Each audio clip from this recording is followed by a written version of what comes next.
Well, welcome to Gratitude Space Radio. This is a productive accident series. I've got my friend Peter in Hong Kong. Let's bring Peter in there. It's his evening. How you doing, Peter? Doing well, thanks, Chris. How are you doing? Good, man. Nice to see you. It's good to have our weekly meetup. You know, very selfishly, if I set a podcast with Peter, I get to hang out with Peter. So it's a doubling down here. No, it's good fun. Yeah, looking forward to this conversation. I don't have a huge amount of background on the people we're speaking to today, but I'm looking forward to learning more about their story. Awesome. Well, do you want to briefly explain productive accidents, and then we'll let our guest in here and we'll start chatting with them.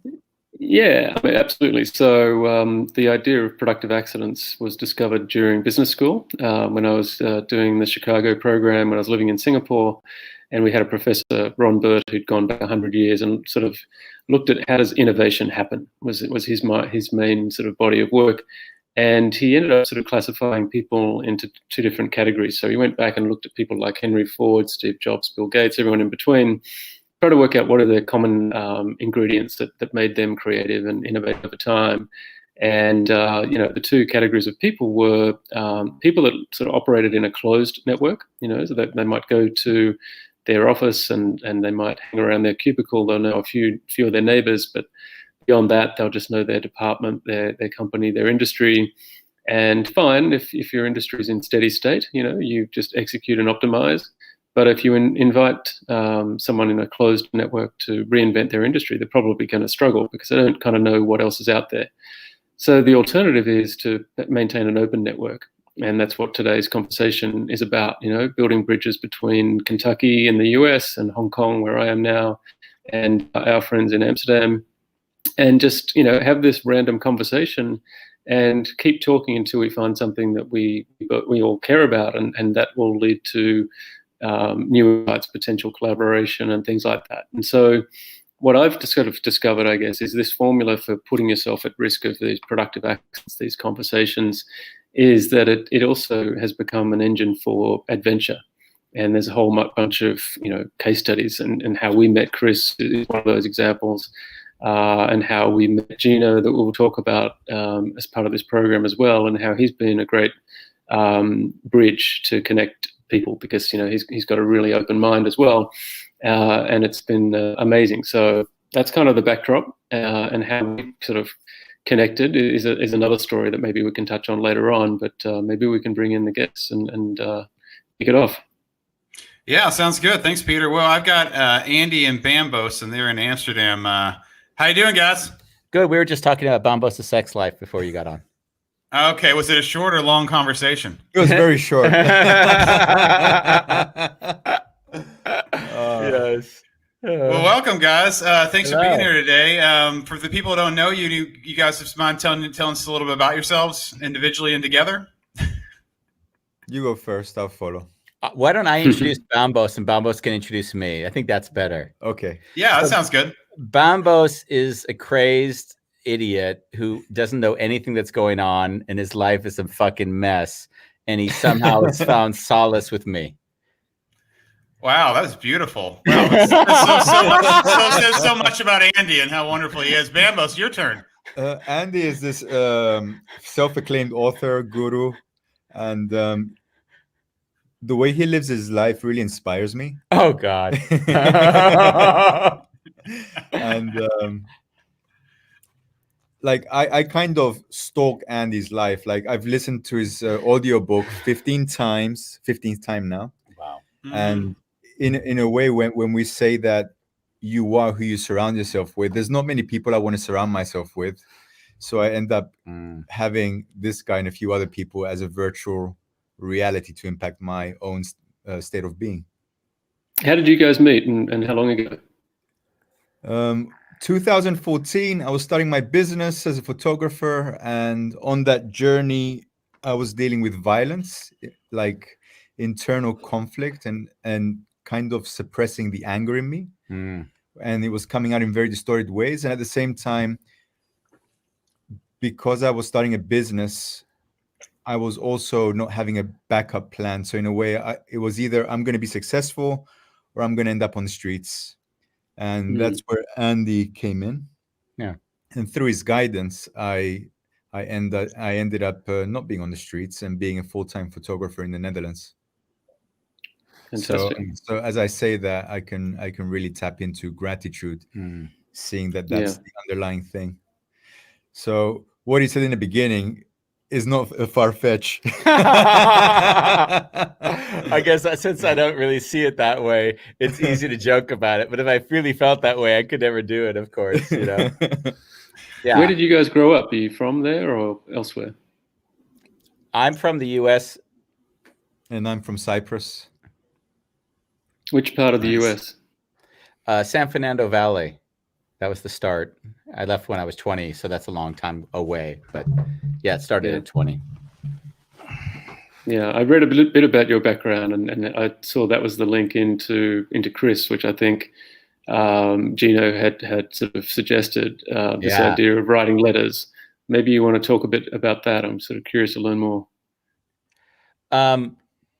Yeah, I guess, you know, when I was 20, Mom died.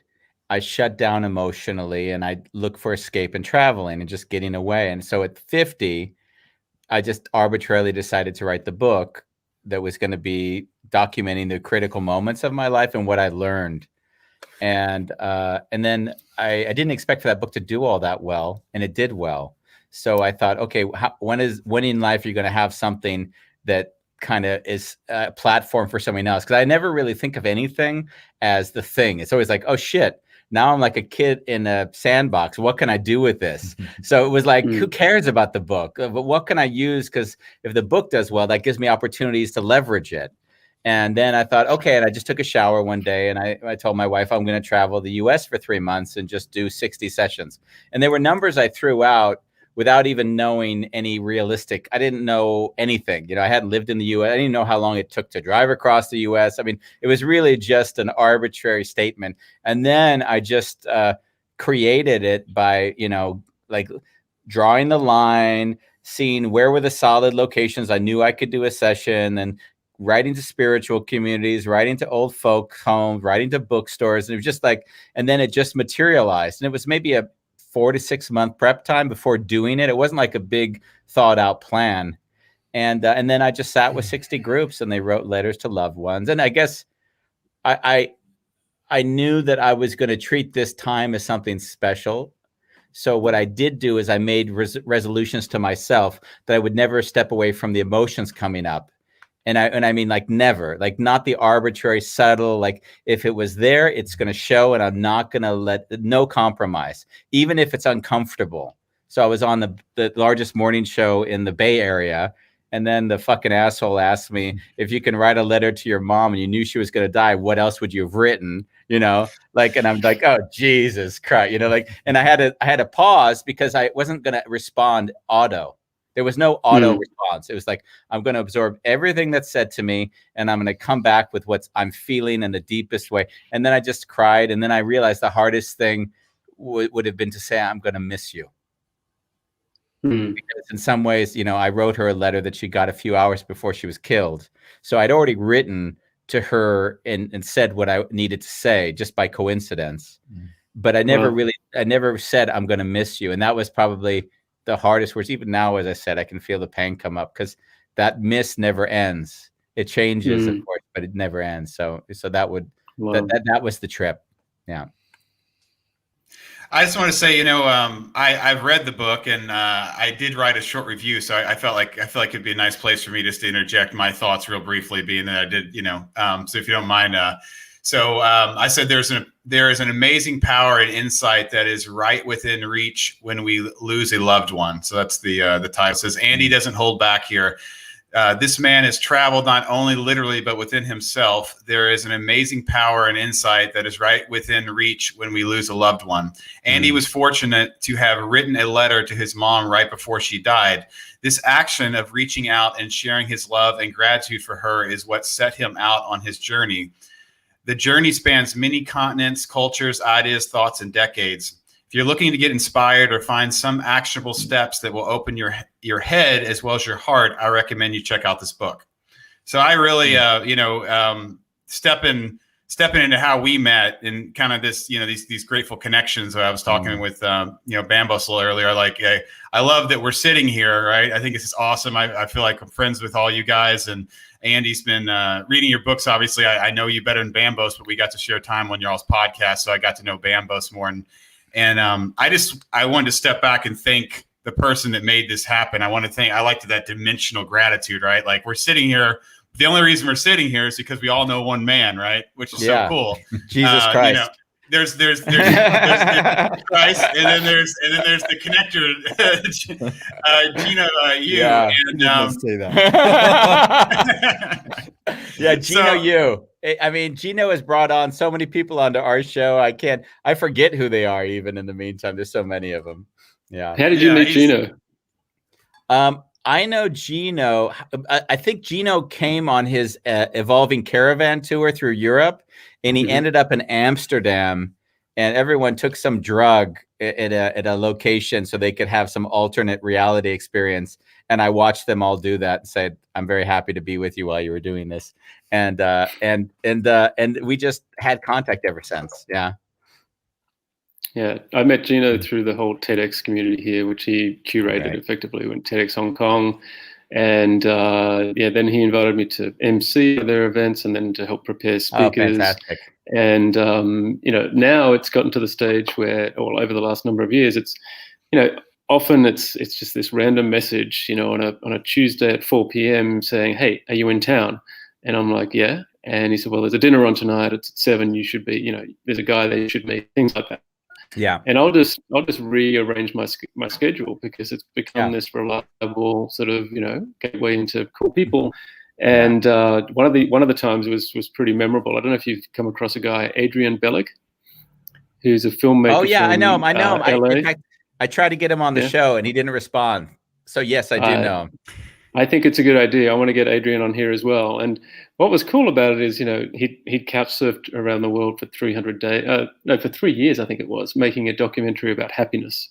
Yeah. And I thought, okay, that's enough to get me curious. I want to meet this guy. And within, first 10 minutes of meeting him, we discovered we both grew up on BMX bikes and skateboards. And, that was enough to keep us, going off on a tangent for a while. And at the end of the night, I said, "Look, you're a couch surfer. Where are you staying tonight?" And he said, "Well, I'm okay tonight, but tomorrow night." And I said, "All right, come and stay at our place." So I had to go home and introduce the concept to my wife. I said, "Hey, there's this dude with dreadlocks who's going to come and stay with us. Are you okay?" She was cool. Our kids were cool. And he stayed with us a week or so. And now whenever he's traveling through Asia, he'll stay at our place for a week or two. That's great. And what it led to is this new family tradition of having people stay with us, which is magic. Because you have people coming in Hong Kong, well, you could stay at a hotel, but it's better if you come and stay here because, we'll get to hang out a bit more. Yeah. And we'll get to know each other more. You'll get to live a little bit, like we do.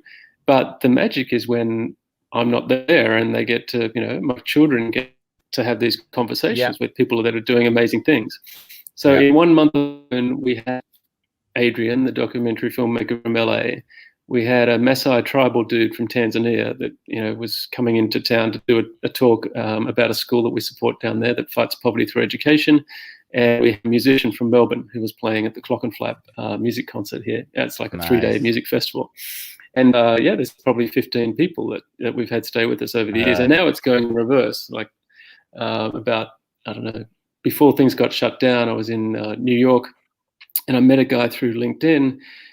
We had a call and, very quickly we realized we had a similar sort of mindset. And this is Greg Larkin. He'd written a book called This Might Get Me Fired.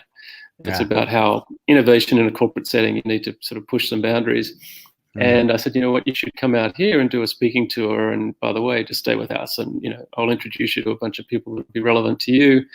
Next thing you know, I was actually going to New York and I had an extra weekend. And I said, look, where should I stay? And he's in Greenpoint, Brooklyn. And he said, just hang on for a second. He went away, spoke to his Scottish wife. And, he said, yeah, just come and stay with us. So we'd never met before, but that was an amazing. He gave me the punk rock teenage tour of his youth of, Greenpoint and Vinegar Hill and all these other cool things. So a lot of these conversations just keep on evolving. That's what I love about this, whole community.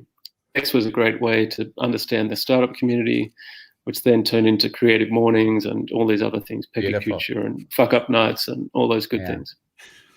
By the way, I'd love to segue back, if I may, to introducing Bambos on another level, because please, because there's other things that actually I think are really nice to touch on. Is that, you know, the interesting and challenging part of being and doing the show is that Bambos processes the world in a very different way than I process it. So he's very sensual. It doesn't, like, people can talk and the words can be spoken and he won't even be able to hear the words because he can't sense what's behind the words. I'm speaking for you, but this is the experience, right? So, and so I'm sitting next to him, and in some ways there's two sides. Like, I see he's processing the interaction with the people we're on with very different than I'm processing it. And in some ways, we've been spending a lot of the year together processing when it's working and how we can interact around it, and where it's harder or more challenging for us to interact around it. And I guess the beauty, I think, of life is, like, we as individuals often take for granted how we make sense of the world, our sense making. And so as I have been able to sit next to Bambos and sort of see, like, if I go into, because I have a high degree of empathy, but it's hard because if you take in someone else's reality, sometimes it's hard to let it go again because you really let it in. It's not a logical thing. It's a embodiment. And if I allow fully where Bambos senses the world and feels through a felt sense and less than a logical construct of trying to understand everything, it's like, wow, now I don't even know what I would ever ask anyone, because I lose all interest if I don't feel like a vibration which is on the same level as the person I'm interacting with. So that's been a very interesting journey for me, and I think we've discussed it on and off air a lot as we've done it together.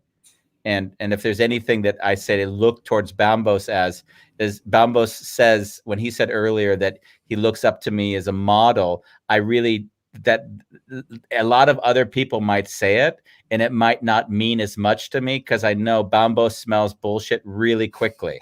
So it's not like if he smelled it in me, he wouldn't also say, Andy, that's nonsense. And he'll see my like parts, like I'm not body conscious like he is, but he laughs and he says, but you don't seem to give a shit. So why would it doesn't it, even the inconsistency of me not caring about my body, he would laughingly realize it and say, hey, that's still consistent because you don't care if you're going to die anyway. So why would you care about your body? You know, like that's like, there's a degree to which there's a deep understanding of actually what I'm endeavoring to be, right? Which is getting back to the theme of this show, is be the thing you want to see in the world, and don't preach that others should be it, just be it yourself. So even when we laughingly come on and I act like a little bit of an imbecile and I joke around, it's true that one might project onto me and say, this guy's a jerk, or this guy isn't sincere, or he's diminishing Bambos. But in some ways, it's the most loving thing I can do, because he's the friend. And if other people don't understand it, I'm not speaking to those people. I'm speaking to Bambos and our love and appreciation of him.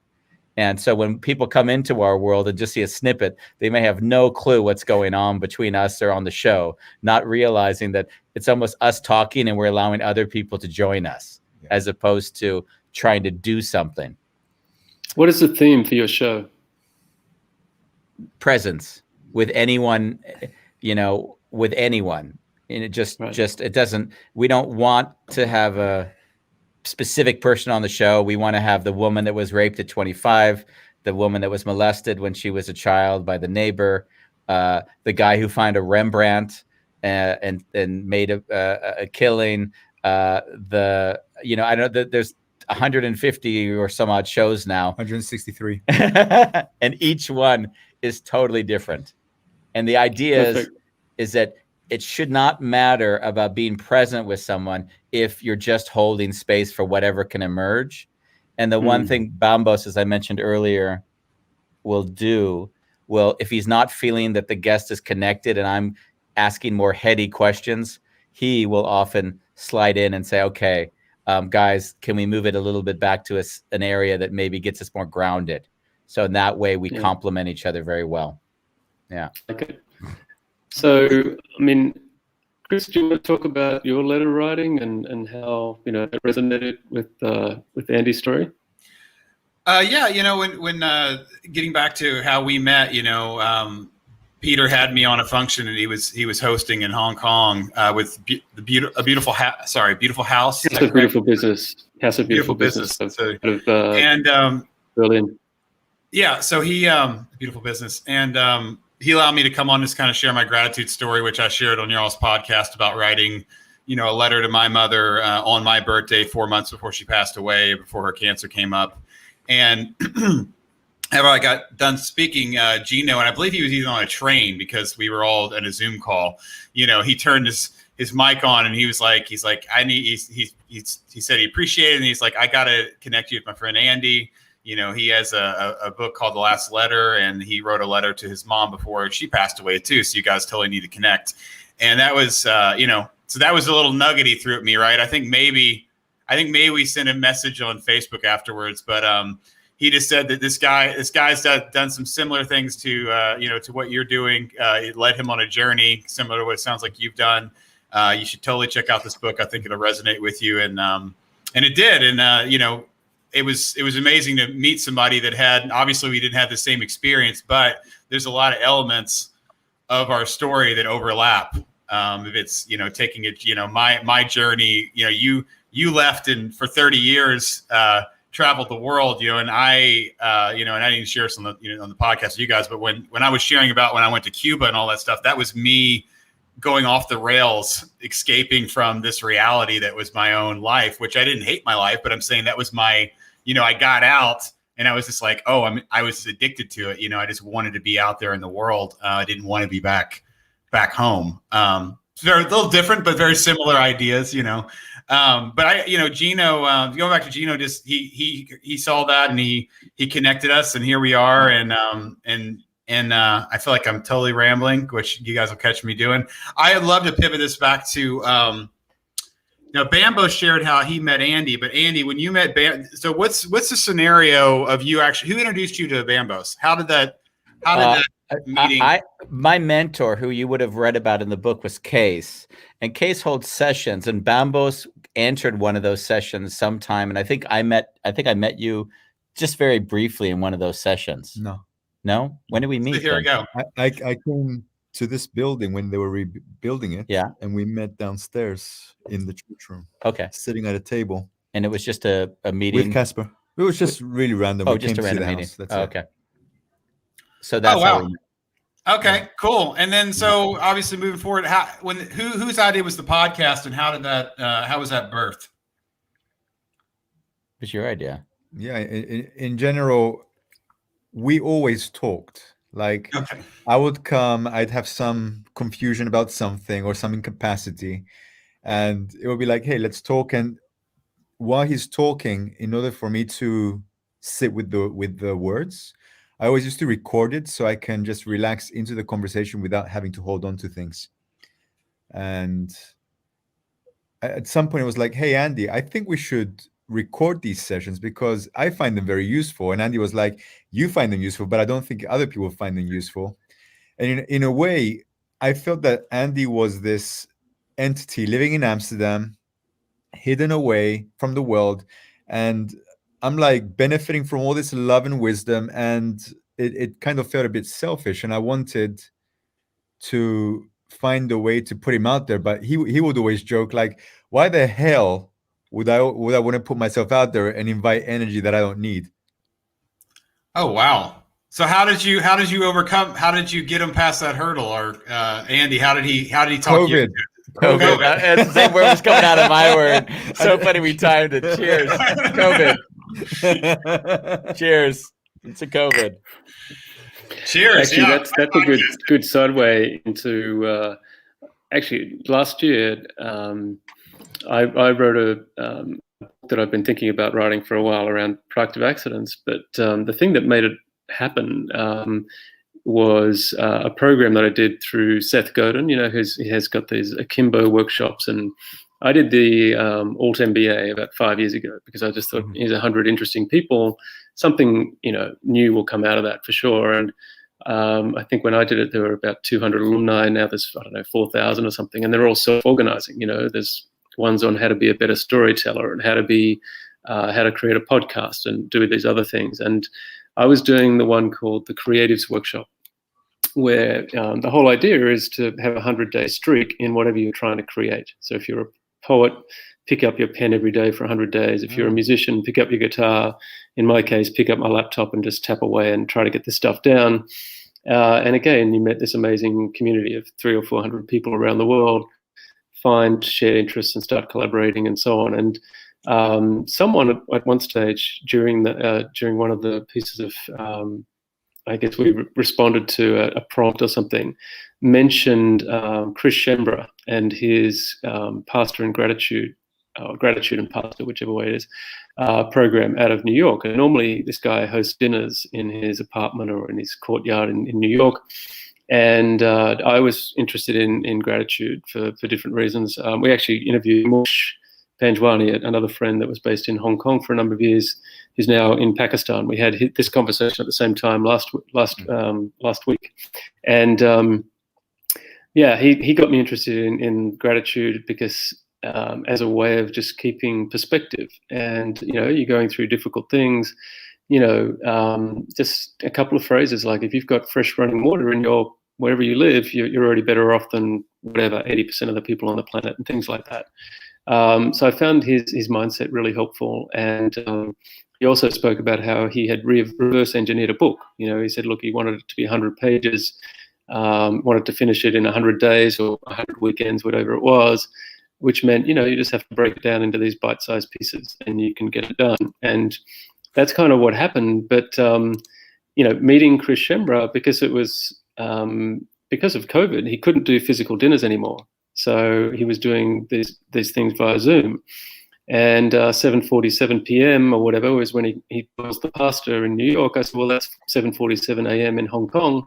You do dinner, I'll have breakfast. And joined this curated conversation around gratitude.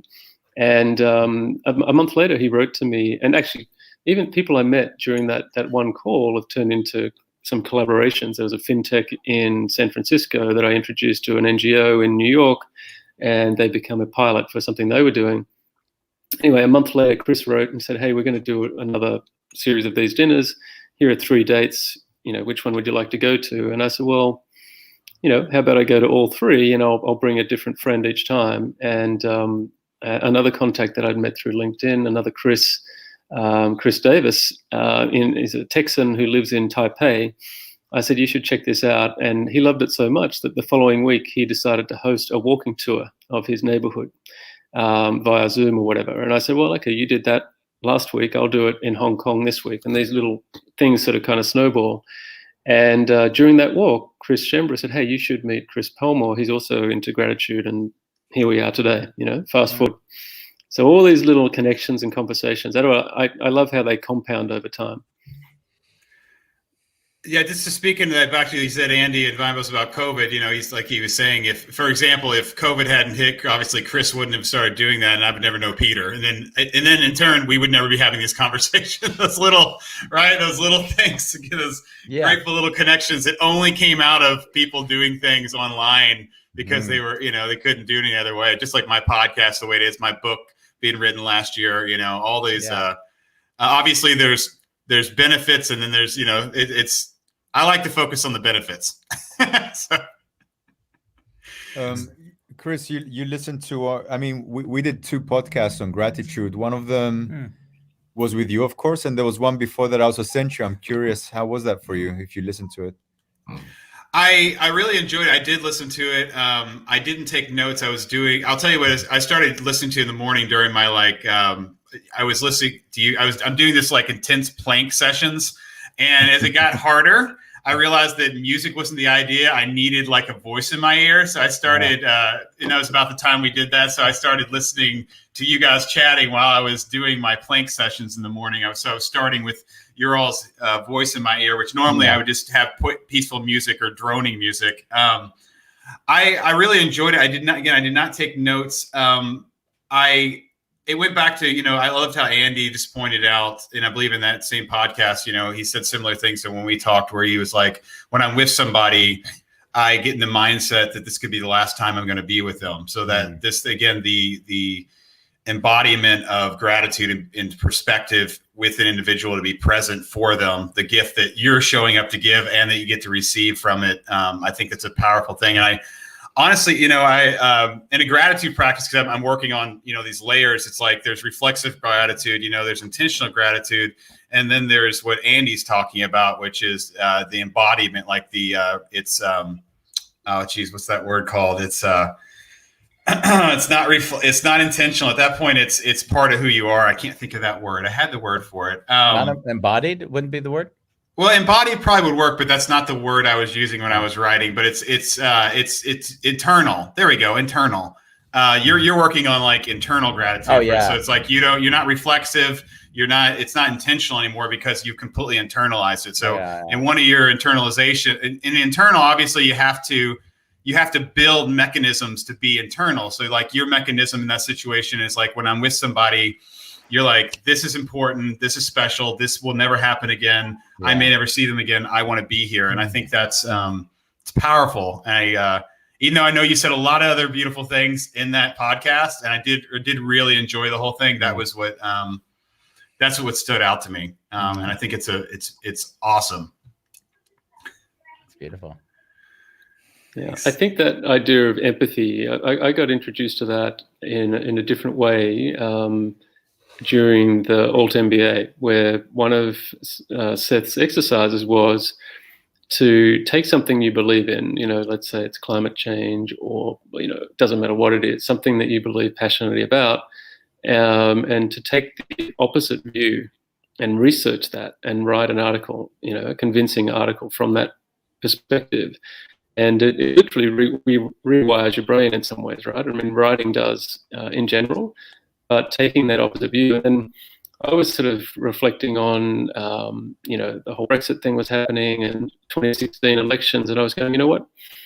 I wrote an article on LinkedIn where, we should be more, have more empathy for the people that are feeling like they need to vote for Trump at the time. And I was going, we should be thanking Trump for highlighting that there's people that are hurting, in different parts of the US and going to talk to them and say, look, how can we help? Because I don't think I didn't see that happening as much as it probably could have.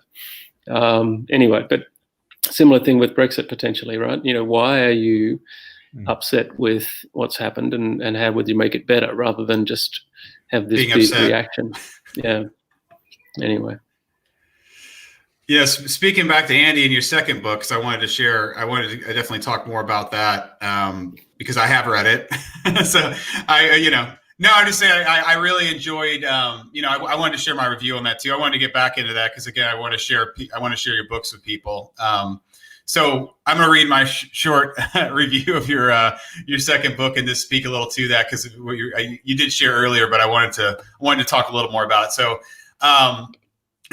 So this is my review for The Wounded Healer.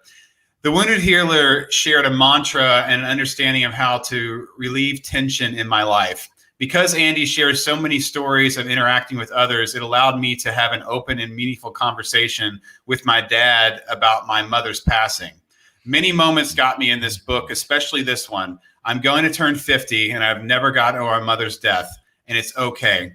Take the journey. I promise it's worth it. So I was feeling like that completely triggered the book when you were talking about speaking to the newscaster in California. How you're like, I'm here and I just thought it was so powerful, that idea of making a statement that it's I'm never going to get over this and it's okay. And because I've been reading your book, I was with my father in Florida. He took us on a vacation to celebrate my wedding. My wife and I, like our own little. It was the three of us getting away in December. So it was like I released my book, I got married, and then we got to go, have this beautiful space by the beach. And I was there with him, and I know, I spent a lot of time with him, and he gets obviously very emotional about my mom for good reason. But he was saying certain things, and I kept hearing it in his head. And I looked at him, and I said in a very loving way, I said, I said it myself. I said, it's okay. I said, I know that I'll never stop missing my mom. I'll never stop missing her. And I was like, it's okay. And I was like, if you're feeling like you're missing her, I'm like, that's okay. There's you don't need to feel like that's a bad thing or that you need to like try to get, escape from that. It's completely okay. And we had this really beautiful moment that was set inside of that containment. And it was really beautiful. I want to thank you for your journey and putting the book out and sharing your heart and it reverting back into my life in that moment, in that meeting. So thank you so much, Andy. Thank you. Yeah. You're welcome. So yeah, I really, I love what you're doing, man. I love what you guys are doing. And I, again, appreciate you guys having me on your podcast too. So that was, I haven't had a chance to really talk to Peter about that, but because you guys do such an open-ended conversation on your podcast, I got to have a very different conversation than I normally don't have when I'm sharing my book and everything. So you gave me an opportunity to speak from a different perspective of things. And I really, again, do really appreciate you guys creating the space and allowing that to happen. Yeah, thank you. I think that's what I get most joy of is when people come on the show and they discover something new about themselves that they weren't aware of. And that happens a lot because the people don't realize they're not coming on to a interview show. They're coming to people who are fully present, listening to them in ways they didn't even realize they could be heard, and then engaged where they are at that moment, not in some, let me take you to a place that you're not here. So on Friday's show, we just had we had a very incredible show with somebody who, he'd gone to prison, and then in prison, he wrote a book, a children's book that then, did well, won an indie prize for the best book of that year. And it was interesting is that he had a lot of difficulty sharing the fact that he actually wasn't in prison. He was in jail. There's a distinction there I wasn't aware of, but he was in jail for 6 months. But it was like he never shared that story, and he had a lot of shame and guilt and frustration around not being able to share it. And let's not focus on that. And and it was really interesting because what came through that show was that it was so formative in how he developed and evolved and then became to write this book that he never embraced the thing that he was ashamed of. Like it was so Bambos left and I had a half an hour session with him after he went, and my wife was like, hey, it's our time. But it was really important for me to say, hey, you had an opportunity to share the 6 months, which gave you time to check in with yourself as a writing sabbatical. And that is actually a beautiful thing that transformed your life. So talk about it that way. Don't avoid it. And having him come out afterwards and share his gratitude for speaking about a subject he wasn't comfortable about, that is like where I get a deep joy in being on the program. And I wouldn't be the same dynamic, for instance, if Bambos wasn't here. Right. Because in some ways, even if he isn't necessarily speaking, because I'll rattle on, I'm always holding his consciousness in my head like, oh shit, this is where Bambos is right now. And then I'm like, oh shit, how do I find back to the place where we get to somewhere more intimate? And on that show specifically, I was going down that rabbit hole of asking more linear questions. And then Bambos pulled us back and said, let's go back to your prison sentence. Like, what happened there? And then all of a sudden from that moment forward, the show just ran beautifully. And so that's sort of the balance and what makes for me the time like really, really nice to spend this time. What are some of your favorite questions for opening those conversations up? None. Zero. I mean, I listened to a podcast we did like today. We released it and it was with a dwarf. And then I think the first question I asked her was, when were you diagnosed? When did you catch the disease? Like, I mean, the thing about the podcast is that the beauty of life is being with people where they see through you. So from that moment forward, she knew that we were full of love and full of fun, and we weren't going to do the bullshit. Let's play the game that we're socially, emotionally distanced. I'm going to ask you parochial questions. And so in that way, we get to the heart of how it feels to have stupid assholes like me ask dumb questions like that of her. And she immediately has fun. Like that's the beauty of life, is celebrating the everyone is so concerned about how they look or how I'm going to be perceived. So they put on a facade of, let me present myself in a way so that I don't get projected on in a way I'm unhappy with. So in a way, the way I've accepted in my life, I don't know how many more years I've got on the planet, but let's just have fun. And if someone cries, let's agree, we cry on our show a lot. So it's not like we only protect through comedy. We embrace the emotions as they show up. And that would be an example of a moment whenever, even when I listen back to the show, I cringe at it. But on another level, I know that, you know what, this is the show. This is what we're here to do, is really be present and have fun and be with people. Yeah. I really like story corporations or StoryCorps. When I first discovered that, this idea of, children interviewing their parents, grandparents, and having them tell their story in their own voice and things like that. And when they won the TED Prize and they built the app. Next time I was back in Australia, I interviewed my parents, and I learned stuff about them that I didn't know. If I hadn't have bothered to ask those questions and spend that time. So I haven't told my siblings that these interviews are out there, but I think one day they're going to be kind of priceless. So recording these conversations, they may seem not that important, not that useful, but one day I think they will be. That's beautiful. Yeah. Have you guys heard of the Lion? Sorry, I'm just gonna while I remember. Have you heard of Gyan Power? He's got a platform called the Lions Club, which is a speaker series for people that have gone through difficult situations, which I think might resonate with you guys and what you've built. I'll forward you the details later on, but I just want to do a shout out to him. He went through a very difficult situation where his father was murdered on a business trip to India. Took him 3 years to kind of get through that, and the only way he did it is by eventually sharing his story, going back to that and telling people. And then it just brought out other people's stories of colleagues and different people. And now he's working around the world with trying to bring this level of authenticity and vulnerability to companies, but also just to communities in general. So it could be a good fit for you guys. Sounds nice.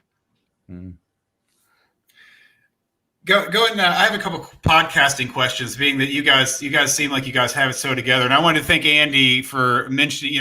It's interesting, not interesting. Just a nice accent was. Because I met you, I got to watch your show, and I was like, wow, that looks really good.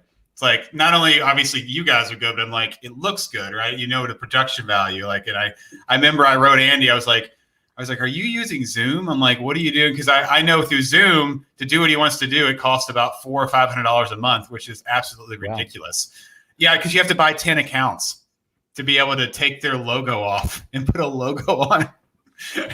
But anyways, okay, right? Okay, thank you for. So you told me StreamYard, and I was like, well, and then there's like, it's like game on. Like, wow, I can make banners. I could do, but I can put the stuff in the background. I can put logos. It's like, it literally, like, the world is my before we did Zoom, it's like a black screen, and now it's like the world's your oyster. So that was from you, because you use that platform. You opened my eyes to it. The reason I saw it was because of you.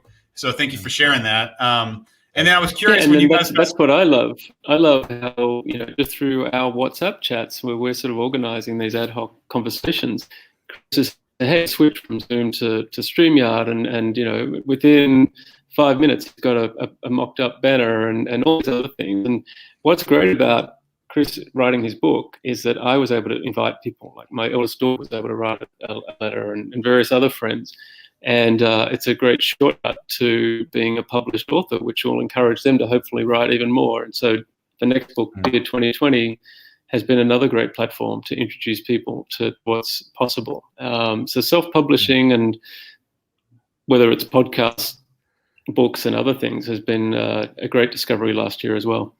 Well, Andy wrote a letter for Dear 2020, so I wanted to thank you for that. So the new book that will be out ideally April 30th, it's the anniversary of Mom's passing. Andy wrote a really nice Dear 2020 letter. So, and obviously Peter did too. And then Peter, I didn't share this with you guys when we were on the podcast, Andy, but maybe I did. But I had you'll appreciate this. So Peter is freaking amazing, where he connects, like, he has no problem asking. He knows a lot of people. He's one of those people, right? So he came in the new year before I did. So the morning of the new year, I did actually drink that night, more than I normally did. I don't know. It's just one of those occasions. I got up, I looked at my phone, and I had three essay letters come in for Dear 2020. And, these were all people that he encouraged to write. But I had this amazing, unforgettable experience. I'm sitting there reading this letter in bed, right? And normally I don't open up my phone and do this, but it was probably because of the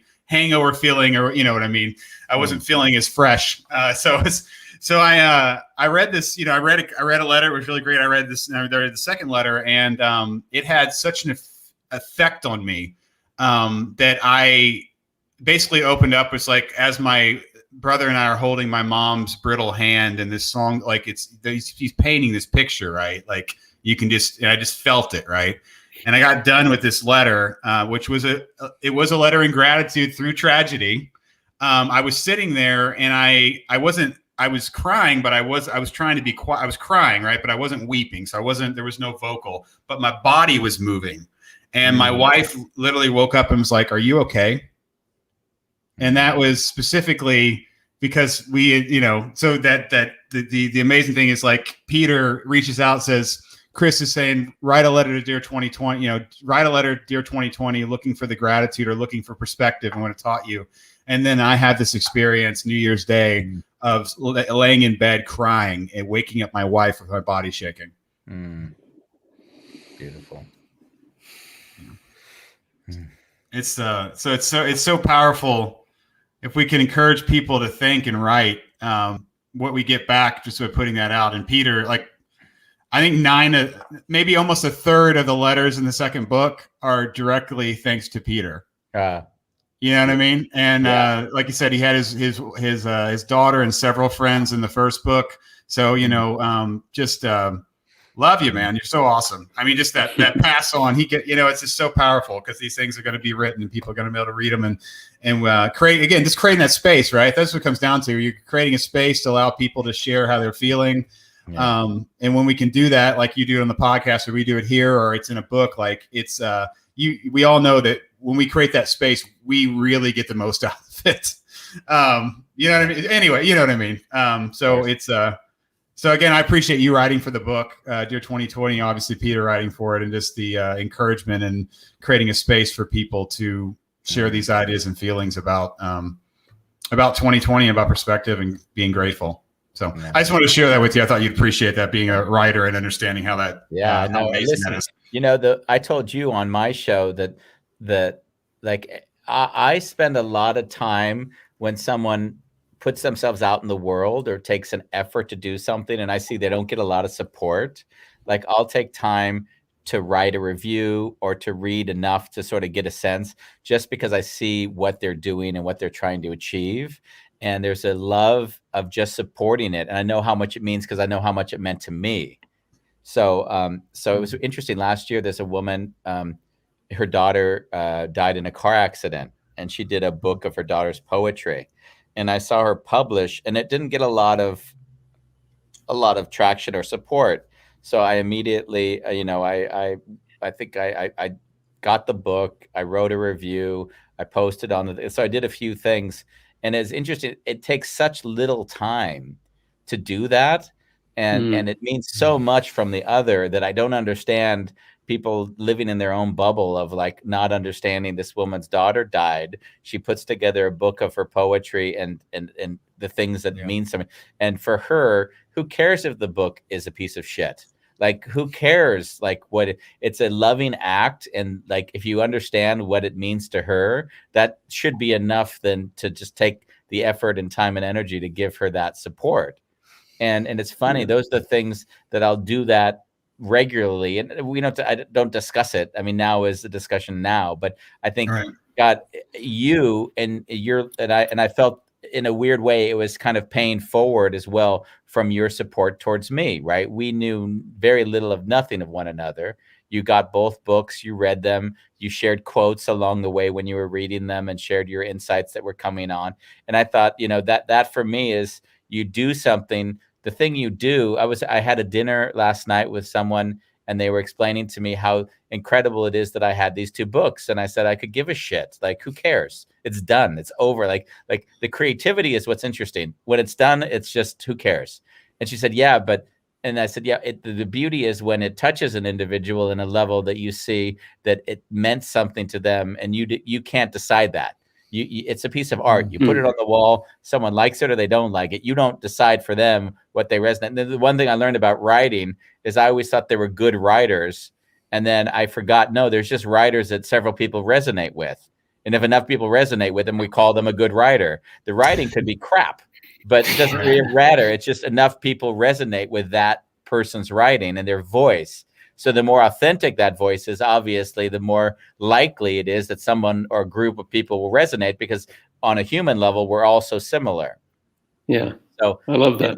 In that way, I was really grateful to you, Chris, because you went in not knowing much. You read both books, you gave feedback, you left reviews, and that means the world. And it doesn't happen very often, even with people I know very well.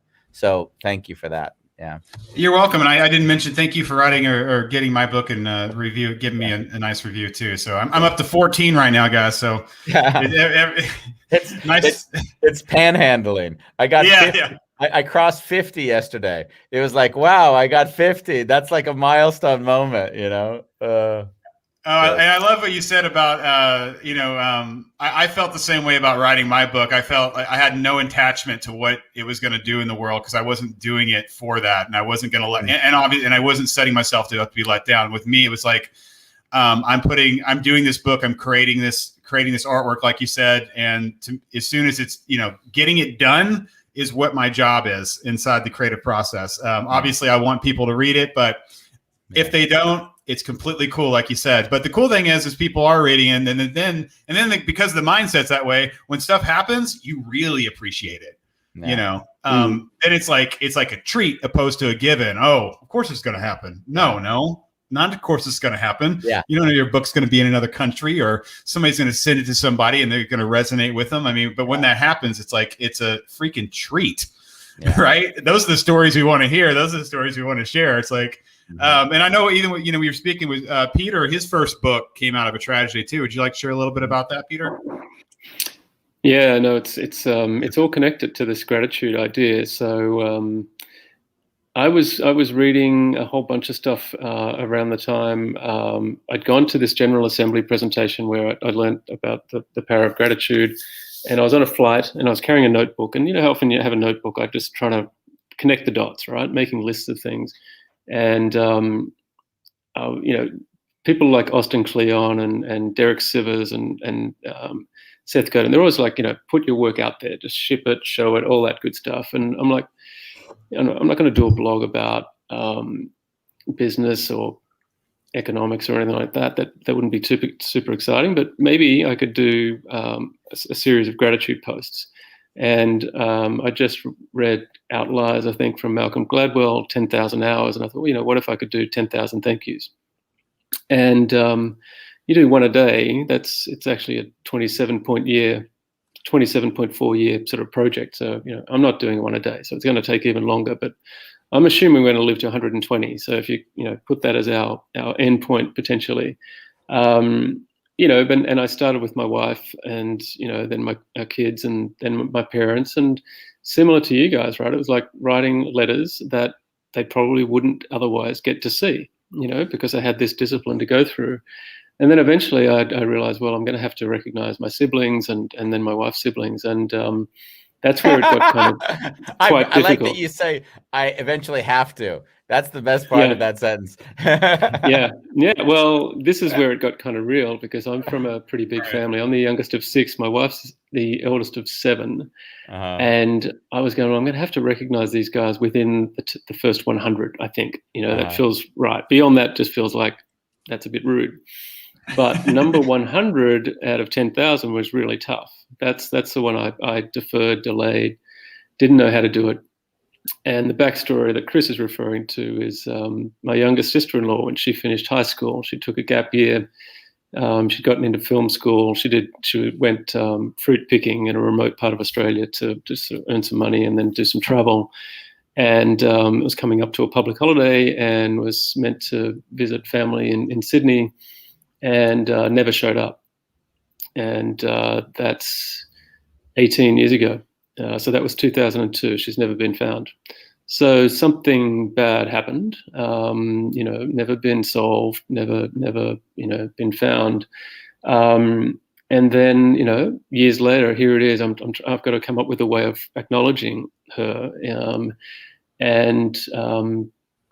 Around the same time, we had a speaker do a webinar, a guy called Craig Wortman. He'd written a book called "What Is Your Story?"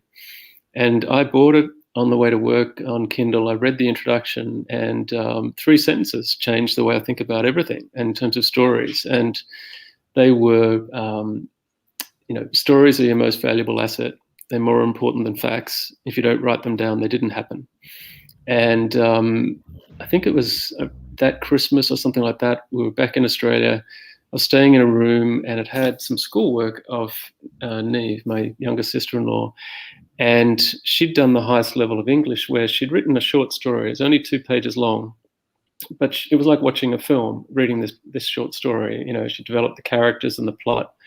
And the teacher had just written at the top of the first page, "You write better than I ever will, A+." No other marking on the whole thing. And from that point on, I just got my mother-in-law to start scanning and Dropboxing all her poetry, photography, art, short stories, and other things. And I just curated her work into a 100-page book and learned how to self-publish it to Kindle. And I don't care if anyone's buying it. I just want to make sure it's out there. And I treat these things as version 0.0. It's like, this is just a foundation. I'm more interested in what happens next. And Gino, actually, this is where he comes in. He connected me to the guys at Clock and Flap, which is a music festival here, because one of Neve's school friends had gone on to become a good poet and a musician, and she had a couple of albums. She was based in Melbourne, and she reached out when she heard that this book was being produced, and she said, "Look, we've been looking for a way to contribute to something like this, to get some sort of closure." And so we ended up collaborating, and along the way she said, "Oh, by the way, my father was born in Macau. I've got relatives all around Hong Kong. I've never been there." And that's what lit this, opportunity to say, well, look, something bad happened, but maybe there's a way to turn something positive to come out of this. So through Gino, I got to know Tony Verb, who we actually interviewed earlier, a few weeks earlier in the series, and he connected me into the Talent Scout. And 6 months later, we were able to get Jess Ribeiro, who was Neve's friend, to come and play and stay with us and play at this music festival. So, and then there's probably 15 things that have happened just because, that act of publishing the book have led to new opportunities. I'm on the board of an NGO in New York that does music. It's called Music for Life International. They did a concert on behalf of the United Nations and their effort to end violence against women and girls. And I thought, okay, that's another, chapter in that book that, that was written and that continues to evolve. So, yeah, sharing stories and giving people an opportunity to I guess communicate about difficult situations is powerful. I think that's what you guys are doing really well as well. So I want to dig into more of your content as well. So thank you for that. Thanks, Chris. Beautiful. Yeah, I love how that, again, you telling that story. It's like I decided I wanted to go thank 10,000 people. When I got to 100, this other thing occurred, right? That sprung all these other things. Like, it's so beautiful. I never thought it's like it's very similar to my story in gratitude, me wanting to be a catalyst, thinking what other ways can we have conversations in gratitude and share stories, right? Like, initially I'm like, have people write letters. Andy gets that, right? It's like, that's so beautiful. But then, that became, okay, let's do videos, let's do long form interviews. Let's do a podcast. Let's get a book out there. Let's do live events. It's like, but that all stemmed from like me just wanting to, just to be a cat. I just wanted people to be in a grateful state, and what happens, right?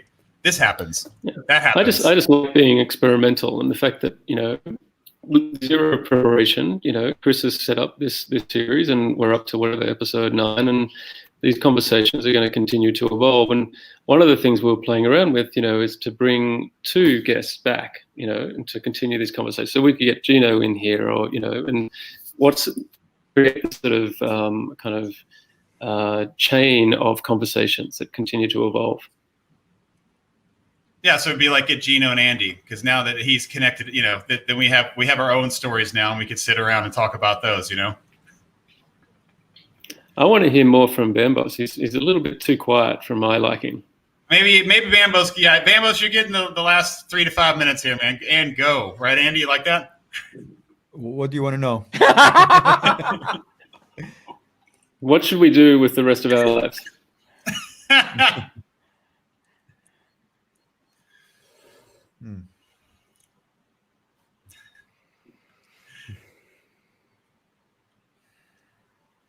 How about with this last hour, Bambos? What were did you have a couple takeaways? Anything that resonated with you? Maybe triggered a different memory or moment in your life?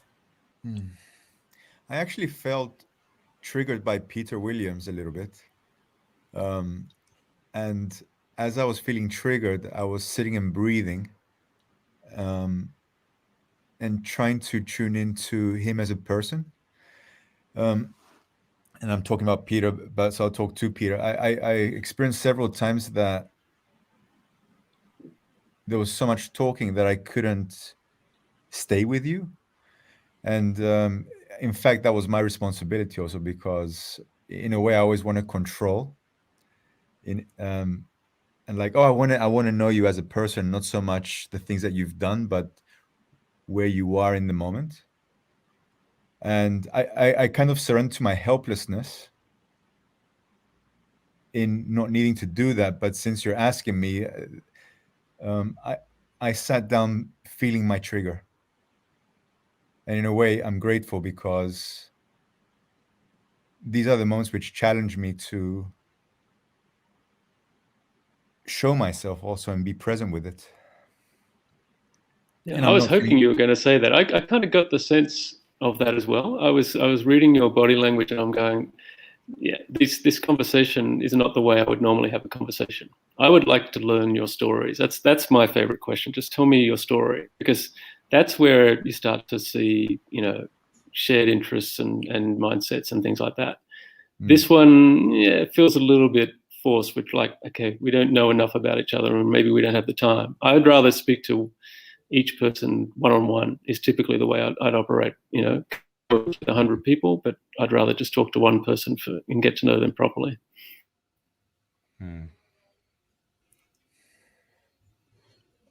Thanks for sharing that, Bambos. I appreciate your honesty and explaining how you were feeling everything. That was good. That was good. Andy, is there anything that stuck out to you this last hour?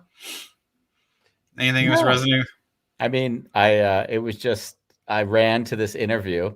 It was it was the best day. I did 20,000 steps, and I did like at least 300 meters running to make sure I made it here on time. And I just felt like, what a beautiful day. Yeah.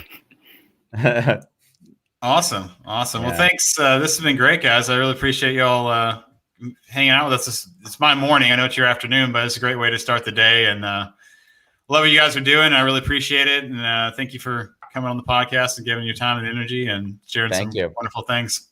By the way, we didn't mention that one of our favorite viewers is from Kentucky as well. And he sends us all the Kentucky paraphernalia. So we have several hats he sent us because he doesn't like our hat wear. So today I think I'm wearing, I don't know which hat I am. It says 146. Is that the Kentucky Derby 146 That's the Kentucky Derby. We've got a bourbon hat over there, and we've got a Kentucky, some college team as well.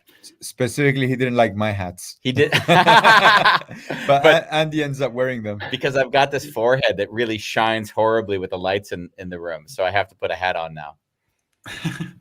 What's his name? You could give a shout out to him. JC Barnett. He was actually the swim coach at my high school, and we had him on the show as well. It was really nice to have a time with him, just discussing how he is acting like a mentor or a support to all these people in his life. I didn't even have him as a coach, but he's one of our greatest champions. Every show he comes on, he says, "I'm listening." And just shows the support. And I've really felt loved and supported by him in a way that it's quite amazing given that he wasn't even my I didn't swim, I ran. So yeah, so those are the beautiful things that have emerged from this show and doing it like this. Yeah. That's beautiful, man. Thanks for that. Yeah, I was thinking, so is he in Louisville then? Is that why he's sending you stuff from the Derby?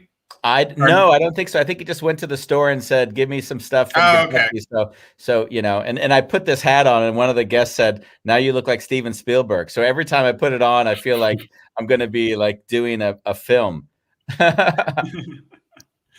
So if for people, obviously, where's the best? You know, if people want to reach out to you, we're obviously, I know where they are, but you want to share where the best. So they would just type in A Wonderful Chaos, right? Yeah. Or they go to Facebook. There's the Wonderful Chaos group. Facebook page. There's YouTube. We basically are live on Facebook and YouTube every day on weekdays at 5 p.m. Central European Time, 8 a.m. Pacific Standard Time, and then we edit everything into podcast, which is done by this magnificent man in, where is that man located? Actually, he's also in Kentucky. Is he in Kentucky? I don't know. Cass Midgley. Cass Midgley. I think he's in Kentucky as well.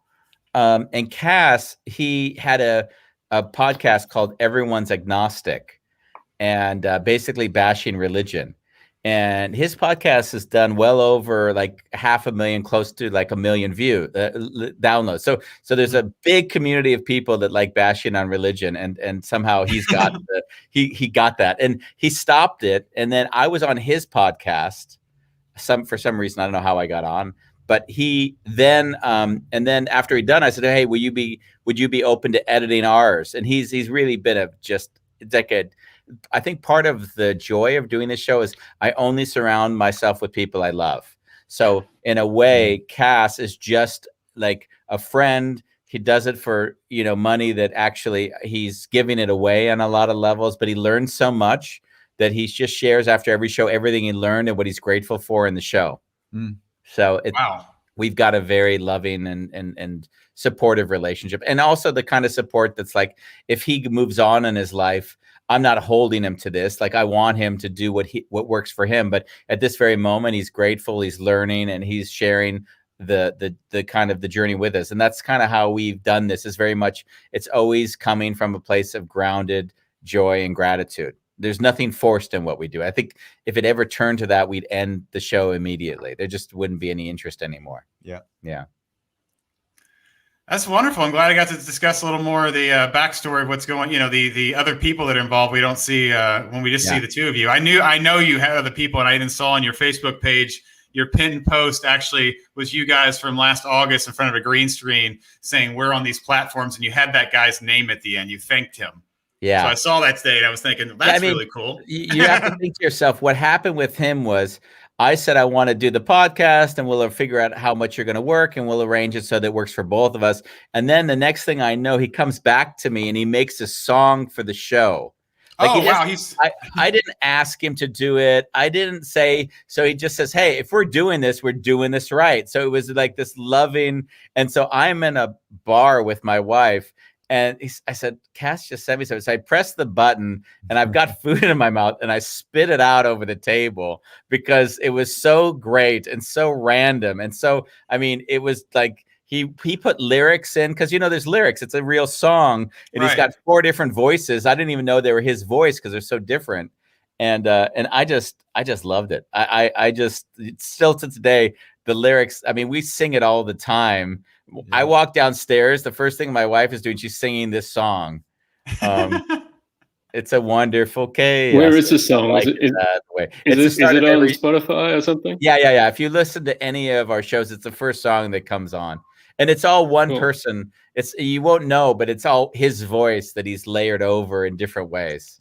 Yeah. And even at the end, the best is at the end, he even has an outro, which is just him giving some like very high pitched, like, it's a wonderful chaos. And then he's like, woohoo. And then that's like just some random thing, which is so beautiful. Yeah. I was meaning to ask you how you got your music. So there you go. It's like almost like you were inside here already. I was really curious about that. So that's, wow, what a accident of just connecting with him, and then he just sent you a song.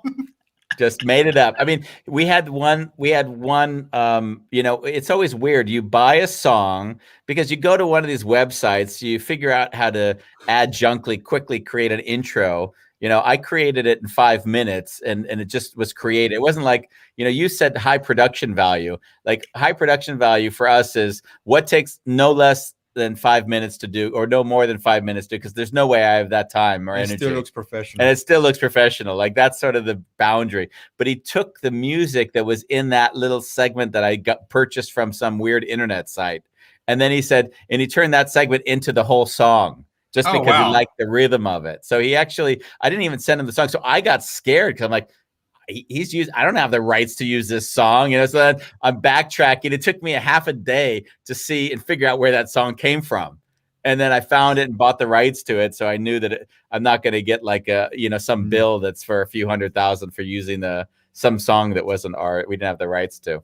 Yeah. How do you do that for a song? Just briefly. What's the official way to get the rights? So there's the repositories of songs. So what happens is, there's like a repository of a million songs. And then there's other websites that'll say, hey, if you want to put your song to a video, because they'll make a video and they'll say, then you'll pay for the video and they'll pull it from a song library. Mm-hmm. So, but the thing is you now buy the rights to the video and the song, but you don't buy the rights to the song. You buy the rights to the usage of that entity. Now, if you want to use that song, you got to go to figure out where the hell is the depository where they pulled it from to begin with. And then it gets into is that going to be played a number of times? So we have the rights to it played 1 million times. But if it goes over 1 million, then we need to spend another $300 to buy that song. Okay. So, but you don't need to use that video. You sort of buy the video and the audio comes with it, or how does it work? Yeah. On that website, because they embedded the rights to use the audio with the purchase of it. But if you go to want to just use the song, then it's a very different category. Good to know. Yeah. Thank you. Yeah. Very cool. Thanks. Learning a lot over here. Thanks, Andy. Yeah.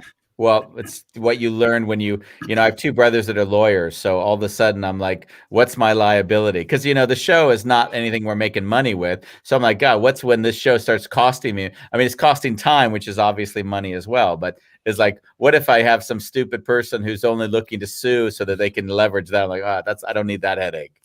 Right on. Great. Well, this has been great, guys. Thanks again. Peter, do you have any closing words? Any thoughts? No, I just want to thank you both for joining. It's cool that we're crossing time zones again. That's 2 weeks in a row that we've done Asia, Europe, you know, or heading over in that direction, and the US. To be continued. Hope to get to meet you guys at some stage, either in Europe or when you're passing through Hong Kong or elsewhere. Right. But thanks again for your time.